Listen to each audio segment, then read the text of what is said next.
यहाँ जो पहाड़ है वो ऊंचाई में है और दूसरी तरफ समंदर का पानी। यहाँ पानी का रंग देखिए, ये वो नज़ारा है जो हम आमतौर पर तस्वीर या फिर वीडियोज़ में बाहर ममालिक में देखा करते थे कि वहाँ जो खूबसूरत साफ़ व शफ़ाफ़ पानी नज़र आता है। तो पाकिस्तान में और कराची में भी ये नज़ारे देखने को मिलते हैं। वल्लाहु आलम के यहाँ कभी किसी ने रिहाइश रखी होगी, नहीं मालूम, यकीनन रखी होगी जब ये तमाम कमरे यहाँ बने हुए हैं। लेकिन ये कैसे उजड़ गए इस बारे में अंदाज़ा नहीं। क्या आया यहाँ जो मकामी रिहायशी थे वो छोड़ के चले गए या कोई और वजह हो सकती है, लेकिन एक अरसे से ये जगह वीरान पड़ी हुई है।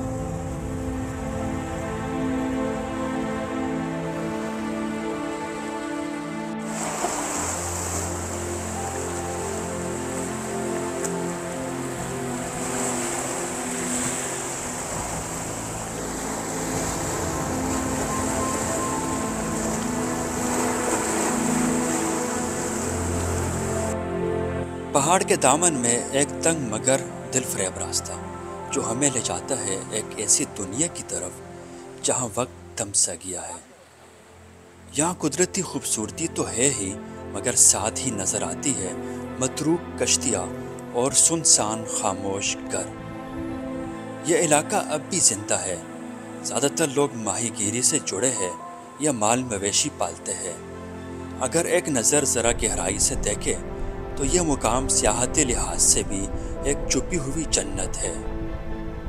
अक्सर सयाह मुबारक वैलिज के मरकज़ी हिस्से तक आकर रुक जाते हैं जहां शोर, रश और हलचल होती है, मगर मैं हमेशा उन मकामात की तरफ सफ़र करता हूं जहां खामोशी हो, अलग हो और अपनी एक अलहदा कहानी सुनाते हो। मुबारक वैलिज जो सदियों पुराना एक माहीगीर गोठ है, अब तब्दीली के आसार लिए हुए है।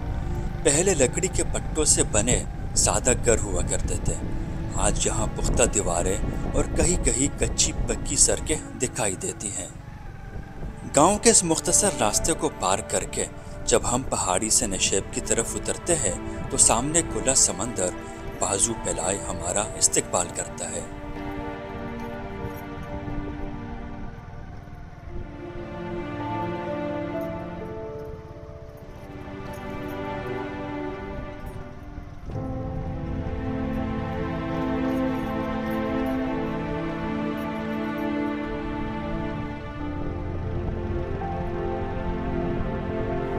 रास्ता दुश्वार और ऑफ रोड है, मगर यह सफ़र ही तो है जो उस मुकाम को ख़ास बनाता है।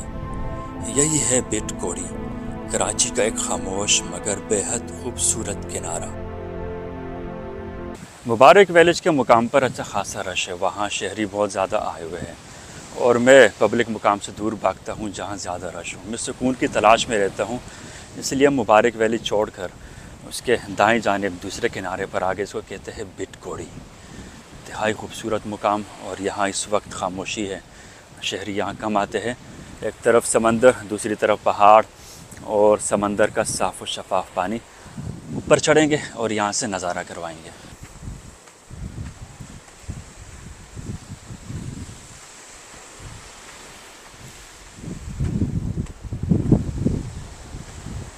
वाह, क्या खूबसूरत नज़ारा है। ऊंचाई से समंदर का नज़ारा कर सकते हैं जो ताहद निगाह यहाँ समंदर का पानी दिखाई दे रहा है। किस तरह खूबसूरत ब्लू पानी यहाँ नज़र आ रहा है। वाह, बहुत ही खूब।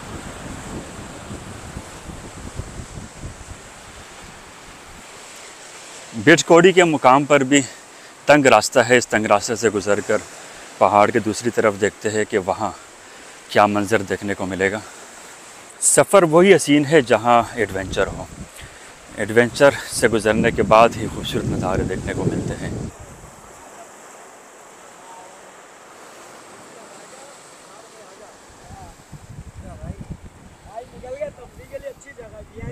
मैं से कबल भी बिट कोड़ी के मुकाम पर आ चुका हूँ, लेकिन जो मुबारक वैलिज के करीब का हिस्सा है वहाँ तक आया हूँ।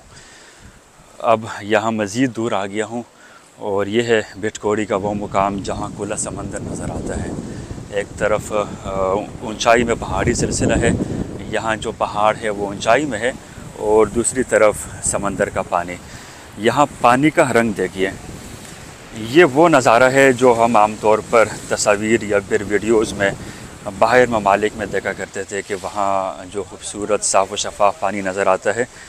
तो पाकिस्तान में और कराची में भी ये नज़ारे देखने को मिलते हैं। अगर आप थोड़ा सा इस फासले को तय कर ले, जो है तो दूर का मुकाम, लेकिन दूर के सफ़र के बाद ये खूबसूरत नज़ारे देखने को मिलते हैं। वाह जी वाह, इस मुकाम पर मैं मौसम सरमा में ज़रूर आऊँगा। दरअसल विंटर में एक खूबसूरत नज़ारा जो देखने को मिलता है वो ये है कि आप यहाँ पहाड़ के नीचे उतर सकते हैं। अब चूँकि पानी चढ़ा हुआ है, पानी बहुत ज़्यादा है और हम नीचे नहीं उतर पा रहे। ये जो पहाड़ है यकीनन ये नीचे से कटा हुआ होगा और पानी यहाँ नीचे दाखिल होता है, लेकिन अब हम पहाड़ के ऊपर से ये मंज़र देख रहे हैं। समर में भी यानी खूबसूरती है, लेकिन विंटर में जिस तरह पानी यहाँ ठहरा हुआ होता है और हल्की हल्की लहरें यहाँ टकराती है, तो अब उस तरह नहीं है। अगरचे सुबह यहाँ पानी बहुत ज़ोरों पर था और अब दोपहर हो चुकी है, तो पानी किसी कदर इसकी जो ताकत थी, जो रफ्तार है लहर टकराने की, अब वो कम हो गई है।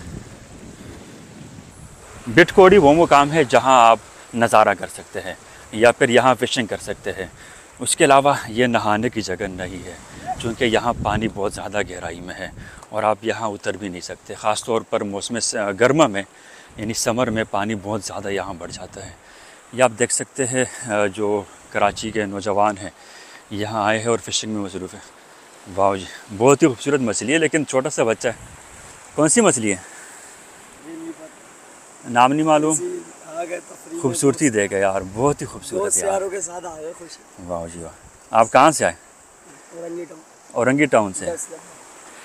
अब तक यही 30 7 लगाए? नहीं 14-15 लगा। अच्छा, और बैठे हुए ना सारे। ज़बरदस्त यार, ज़बरदस्त 14-15 लगाए। ज़बरदस्त, बहुत खूब। जिस तरह कहा जाता है कि कराची में हर तरह के रंग देखने को मिलते हैं, इस तरह कराची के साहिल पर भी हर तरह के रंग नज़र आते हैं।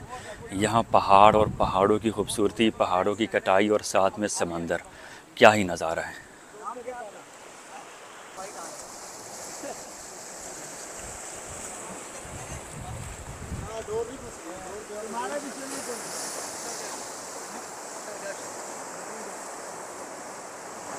बिटकोडी लोकेशन के अतबार से कराची का आखिरी हिस्सा बनता है।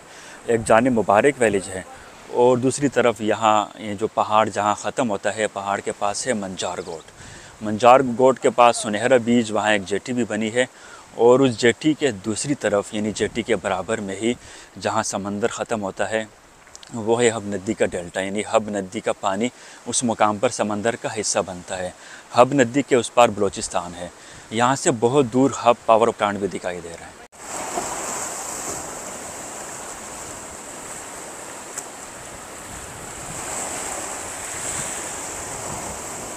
कराची में अगर साफ़ व शफाफ साहिल का नज़ारा करना है तो बिटकोडी का रुख कीजिए।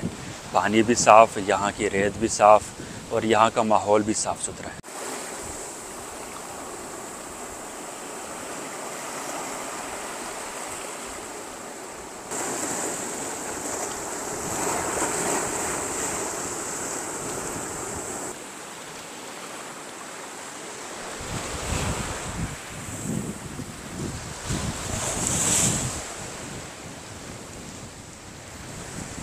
बिटकोडी के मुकाम पर घर बने हुए हैं या फिर कमरे बने हुए हैं। दीवारें मौजूद है लेकिन छतें गिर चुकी है। इससे कबल भी जब मैं यहाँ आया था नज़ारा मैंने देखा था। वल्लाह आलम के यहाँ कभी किसी ने रिहाइश रखी होगी नहीं मालूम, यकीनन रखी होगी जब ये तमाम कमरे यहाँ बने हुए हैं, लेकिन ये कैसे उजड़ गए इस बारे में अंदाज़ा नहीं।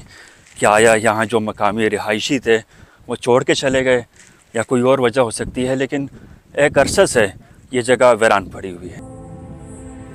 हम वीरानी पर गौर कर ही रहे थे कि नबील संगूर बलोच से मुलाकात हो गई, यहाँ के मकामी रिहायशी। आइए उन्हीं से सुनते हैं यहाँ की असल कहानी। तकरीबन 30-35 साल हो गए वीरान पड़े हुए। वैसे ये तकरीबन 1985 में आबाद था। इसके कारोबार था जाल बांधना। इन लोगों का शिकार सिर्फ 2 महीने के थे। अभी उसी वजह से समंदर के वो जो रोज़गार में ढीला हो गया, फिर ये लोग तकरीबन 1985 से ये लोग नहीं आ रहे। सवाल ये पैदा होता है कि इन मतरूक कश्तियों और वीरान घरों के मकीन अब कहाँ रहते हैं। कुछ शमस पीर में गए, कुछ खड्डा मार्केट लियारी पे रहते हैं, सही, कुछ लोग सालियाबाद मनोड़ा पे रहते हैं, ठीक है। कुछ लोग डाम बलूचिस्तान पे चले गए, सारे सिंधी थे। और मुबारक ऐसा कोट है, मुबारक तकरीबन 200-300 साल पुराना है, जो पाकिस्तान आज़ाद नहीं था उस टाइम ब्रिटिश का ज़माने में मुबारक थे। ये बलूचों का एक छोटा सा एरिया है, सही है। जो यहाँ पे फिशिंग वगैरह करते हैं। और वो जो ये तो सीज़न के हिसाब से इन लोगों का रोज़गार तब्दील होता जा रहा है। पहले वो लोग भी जाल बांधते थे, जब जाल का रोज़गार कम हो गया वो अभी डोर कर रहे हैं, जो ट्रोनिंग करते हैं, जैसे जो अट्टे वगैरह, जो चांपड़े वगैरह बनाए हुए हैं, अभी जो लोगों को भी इंटरटेनमेंट कर रहा है, जो किनारे की वजह से उन लोगों का रोज़गार चल रहा है। बाकी सर्दियों में मछेरे हैं, ट्रोनिंग करते हैं, डोर करते हैं, इसी वजह से इन लोगों का रोज़गार चल रहा है। बाकी ये लोग सिर्फ जाल बांधते थे, इसलिए इन लोगों का रोज़गार कम हो गया, ये लोग चले गए।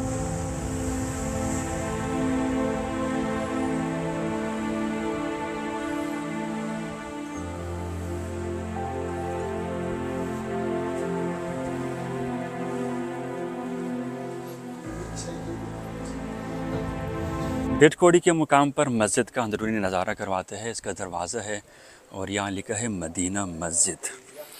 अंदर दाखिल होते हैं, ये इसका बाहर बरामदा है और बरामदे में ही ये वज़ू खाना बना है, वज़ू के लिए यहाँ बैठने की जगह और एक टैंकी बनी है, लेकिन टैंकी इस वक्त खाली है। अंदर दाखिल होते हैं, यह है मस्जिद का अंदर बरामदा। ऊपर चादरों की छत है और नीचे टाइल है। खूबसूरत मस्जिद तामीर की गई है, छोटी सी मस्जिद है। यह है मस्जिद का अंदरूनी हॉल, महराब है और महराब के साथ खिड़की। वाह, यहाँ से समंदर का नज़ारा भी कर सकते हैं और ठंडी हवा के झोंके भी यहाँ से दाखिल हो रहे हैं।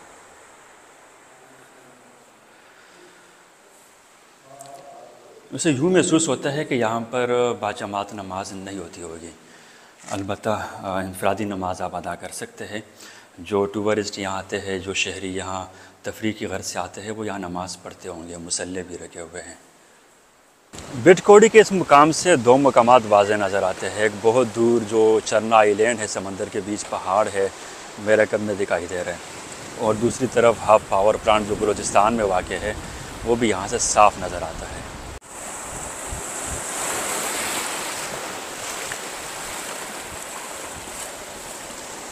दिल तो करता है कि यहीं पर बैठे रहे और समंदर का खूबसूरत नज़ारा करते रहे। आज मौसम भी बहुत खूबसूरत है, कभी बादल है तो कभी धूप, लेकिन वापसी भी तो करनी है, इस उम्मीद के साथ कि इंशाअल्लाह अगली मर्तबा इससे खूबसूरत नज़ारों के साथ हाजिर होंगे।